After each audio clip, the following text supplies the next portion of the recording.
So how did you get into the theater?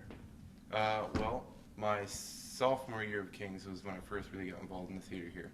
I came in as a business major, didn't really, decided that wasn't really what I wanted to pursue, and I was going to drop out of King's, but Brother James, I met on campus, I knew him from around, and he convinced me that's a good idea to have a plan B, so I should take theater courses until I had a plan B, and then I guess theater became my plan B. Well, what was the first show that you ever performed in? The first show I performed in was The Lark. That was the spring of my sophomore year. Okay. What was your favorite show that you worked on? Well, I mean, you know, every show has its own challenges, and that's really what I like, is trying to problem solve and stuff like that, you know, design-wise. But our most recent production, Flea in Her Ear, was interesting. There was a lot going on technically, and performance-wise, it was a really good show, I thought. So I know that you studied theater while you were here. What aspect of theater did you study? I was more interested in technical theater, specifically designing, scene design, scene painting. I actually did an independent study in scene design on top of the courses offered in the curriculum. Lighting, stuff like that. I would have loved to do costume, but there weren't really many costume classes available, aside from history of costume. But yeah, technical theater, design mostly. I heard you took a TV drama class as well. What was that all about? Yeah, well, that was kind of an effort between the theater department and the mass comm department to, I guess, let theater students see what goes on, you know, the film industry, and vice versa, you know, let mass comm students see the difference.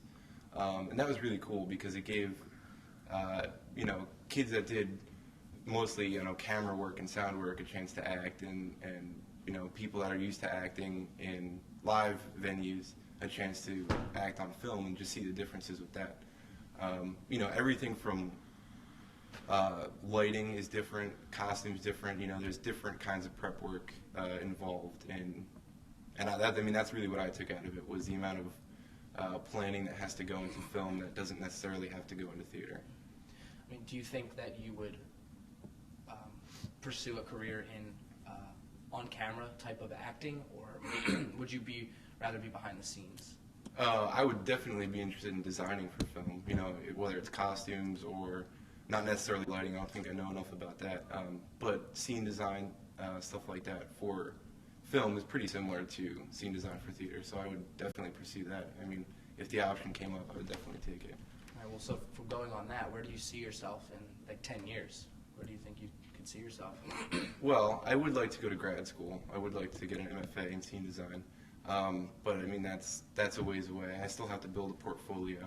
And I want to, you know, try my hand at the real world, I think, before I go to grad school. I mean, I'm working for King's now, which is great, but I would like to try to get out there and maybe do some internships or get some residencies designing, rather than technical directing, which is what I do here. But yeah, I don't know, in 10 years, it's a long way. Yeah. So last question, who do you think, if you could say one person, was the biggest influence on you in your, you know, theater track? Who do you think it was? I think that was Brother James Miller. I think anybody who's coming to the theater can say Bro Jim.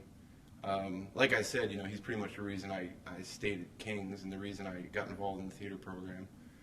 But he's really done a lot to make me see theater as more of an art form than I realized it was. You know, like TV drama did the same thing for film, for me personally. But you know, I didn't realize the amount of effort that went into it, the amount of time, and all the different jobs. You know, like there was a costume designer, a lighting designer, a set designer. You know, I figured that was it. You know, like figured one person designed it, but really, like, he helped me see that theater is really a collaborative art, and that's really the appeal to it. The future is unclear for Sean Hankins, but what is clear is his love for the theater and his desire to be working in it. I'm Mike Massa. This is the Media Connection.